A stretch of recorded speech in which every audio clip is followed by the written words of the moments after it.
Je vais vous présenter la reprise d'un travail que j'ai effectué pendant mon Master 2, qui s'intitulait Ingénierie des risques à Paris Descartes, et qui a été réalisé pendant mon temps en alternance au GISCOP 93, qui est le groupement d'intérêt scientifique sur les cancers d'origine professionnelle en Seine-Saint-Denis. Donc ce travail a été réalisé entre juin et août 2014 et a été supervisé par Laurence Simadurand, qui était ma référence à l'université, et Benjamin Lesanuc, qui était mon référent au GISCOP 93 et qui co-signe avec moi cette présentation, mais qui n'a pas pu être là aujourd'hui. Donc ma présentation va se dérouler en 4 parties. Une première sur le contexte, une deuxième sur un point de définition, une troisième sur la méthodologie et une quatrième sur des résultats. L'étude proposée en fait s'inscrit dans un programme pluriannuel de recherche en sciences humaines et sociales, épidémiologie et santé publique, qui a été financé par l'Institut national du cancer et qui s'intitulait Division sexuelle du travail et des risques et inégalité de genre face au cancer, associant à la fois le GISCOP et l'équipe GTM du CRESPA, donc le Centre de recherche sociologique et politique de Paris. Alors j'ai travaillé sur ce projet en poursuivant mon Master 2.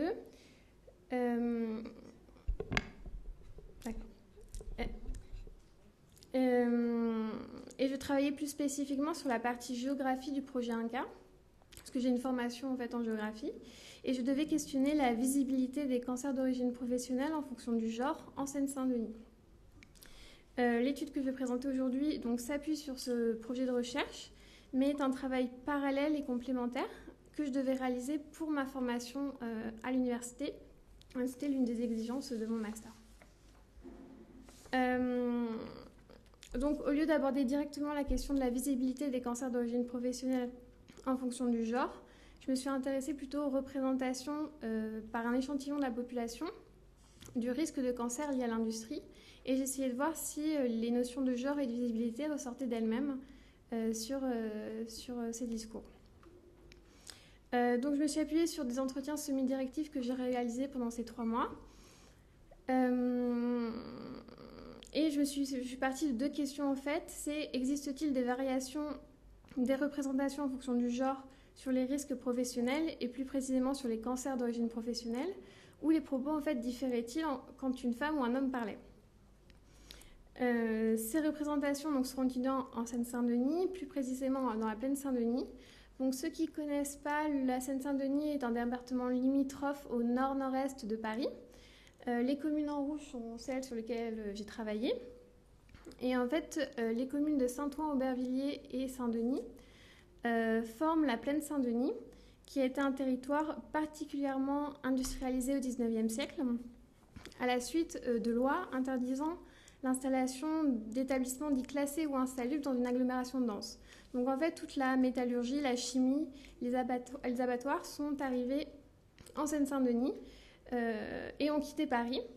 Ce terrain était privilégié parce que c'était un terrain plat et une terre à blé, donc dans lequel on pouvait construire des industries, et c'était très proche de Paris, donc facilitait l'acheminement des produits. Donc en fait, quand je parle de cancer industriel, à quoi fais-je référence? Donc je fais référence au terme de Paul Jobin, qui est sociologue et qui a travaillé notamment sur la silicose au Japon, et qui lui parlait de maladies industrielles. Donc pour lui, les maladies industrielles sont toutes les maladies induites par l'industrie, donc qui résultent d'expositions dites professionnelles et ou environnementales, donc liées à des rejets d'industrie. Alors que moi, je ne fais référence qu'à des cancers d'origine professionnelle, et donc uniquement imputables à l'activité de travail, et plus précisément aux expositions dites professionnelles à des cancérogènes, qu'elles soient passives ou non. Donc une exposition aux cancérogènes est dite professionnelle quand un individu est contaminé par un agent nocif de par son activité professionnelle qui nécessite la production et ou la manipulation de cet agent. Mais un individu peut également être contaminé non pas par sa propre activité de travail, mais par celle de ceux qui se trouvent à proximité. L'exposition est alors dite professionnelle passive. Donc en fait, le risque, si on le prend sous une forme probabiliste, c'est à la fois d'être exposé à un cancérogène lors de son activité de travail dans une industrie, et à la suite de cette exposition, de développer un cancer dit d'origine professionnelle. Pour rappel, en France, le dernier plan cancer de 2014-2019 estime qu'en France, chaque année, 14 000 à 30 000 nouveaux cas de cancer sont imputables chaque année à l'activité de travail. Or, tous les ans, depuis une dizaine d'années, non moins, moins de 2000 cas de cancer sont reconnus chaque année par l'assurance maladie comme étant professionnels. Les données sur ces 2000 cas de cancer existent et sont disponibles. Elles sont disponibles à une échelle départementale et ne sont pas différenciées en fonction du sexe. Donc on ne sait pas combien d'hommes, combien de femmes déclarent et ont reconnu leur cancer comme étant d'origine professionnelle. Donc j'ai quelques données grâce à mon travail au GISCOP qui, lui, inscrit les inégalités de santé en fonction du sexe dans ses axes de recherche et qui mène depuis le 1er mars 2002 une enquête dite permanente visant à reconstituer le parcours professionnel de patients atteints de cancer potentiellement d'origine professionnelle et signalés par des médecins partenaires en Seine-Saint-Denis. À la suite de cette reconstitution, des experts, un collectif d'experts se réunit et en déduit les expositions auxquelles les patients ont pu être exposés.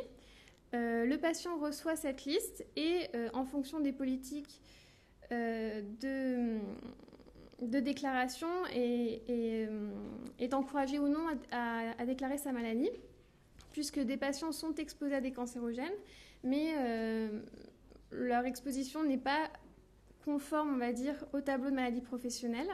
Et c'est très compliqué après pour eux pour déclarer, se faire reconnaître en maladie professionnelle. Donc on peut des fois ne pas les encourager à déclarer. Donc j'ai juste pris ici dans le tableau les premières étapes de l'enquête pour vous montrer déjà la différentes approches, relations de la maladie des hommes et des femmes. Par exemple, sur tous les signalements qui ont été faits par les médecins, 75% sont des hommes, 25% sont des femmes, donc déjà un grand écart. Et même exposés, hommes et femmes, les femmes seraient tout de même moins enclines à entamer des démarches pour savoir si leur cancer peut bien être déclaré comme étant d'origine professionnelle. En effet, quand on regarde la dernière ligne du tableau, moins de 50% des femmes signalées comme ayant un cancer probablement professionnel font l'entretien permettant de reconstituer leur parcours professionnel contre plus de 70% des hommes. Et ces différences continuent à chaque étape, toujours en défaveur des femmes. Donc les hypothèses, c'est que finalement, elles ont une relation... elles ont peut-être moins conscience d'avoir été exposées pendant leur activité professionnelle et que leur cancer est en fait dû à autre chose que des facteurs biologiques ou liés à leur hygiène de vie que les hommes. Et ça peut être aussi les mêmes représentations que les médecins qui engagent plus ou moins les personnes à entrer dans l'enquête. Donc la méthodologie, j'ai vu que c'était que sur 3 mois, j'ai pu interroger 9 personnes. Ces 9 personnes étaient 5 hommes et 5 femmes pour voir justement si le sexe avait une influence sur leur représentation. Elles devaient juste connaître la Seine-Saint-Denis, donc y avoir habité, s'y rendre régulièrement ou y avoir travaillé. Parmi toutes ces personnes, elles travaillaient tous dans le secteur tertiaire. 2 quand même travaillaient dans le secteur tertiaire, mais en relation avec des industries. Un homme en relation avec la chimie, une femme en fonction du BTP. Pour l'homme, notamment, ça a énormément influé ses représentations vis-à-vis des risques professionnels, puisqu'il mettait systématiquement à distance les risques qui pouvaient exister dans l'industrie. Un peu moins les autres, mais tout de même. Donc en fait, les premiers résultats, on montre que l'industrie est en fait très masculine. Donc là, j'ai mis la définition officielle de l'INSEE, qui est assez complexe, qui joue surtout sur les facteurs de production et sur le fait que les activités industrielles doivent entrer dans des nomenclatures officielles. Les enquêtés, eux, ne voient pas toujours cet aspect de production. Ils m'ont parlé énormément du bâti. Pour eux, l'industrie, qu'est-ce que c'est ? C'était surtout le vieux bâtiment avec la cheminée, les toits en chède ou en dents de scie, la vieille brique rouge. Et en fait, une industrie historique et plutôt polluante et plutôt aussi masculine, associée surtout à la métallurgie.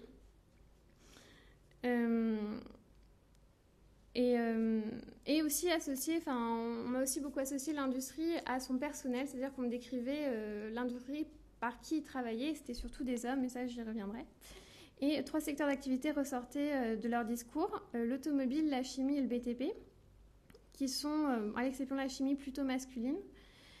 Et ils faisaient référence en fait à de grands groupes, Lafargue, Bouygues, Vinci, ou médiatisés avec PSA, qui est un groupe automobile à Aulnay-sous-Bois, dans une commune limitrophe de la plaine Saint-Denis, qui est en train d'être démantelé.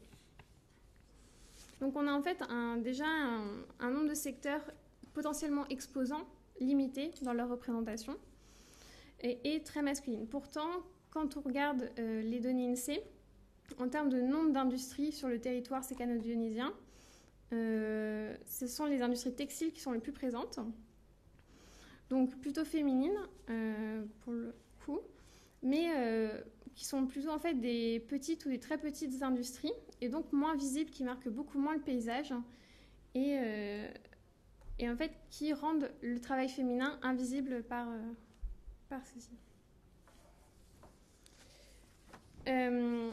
Dans leur représentation, alors pareil, les hommes et les femmes s'accordaient sur ces représentations.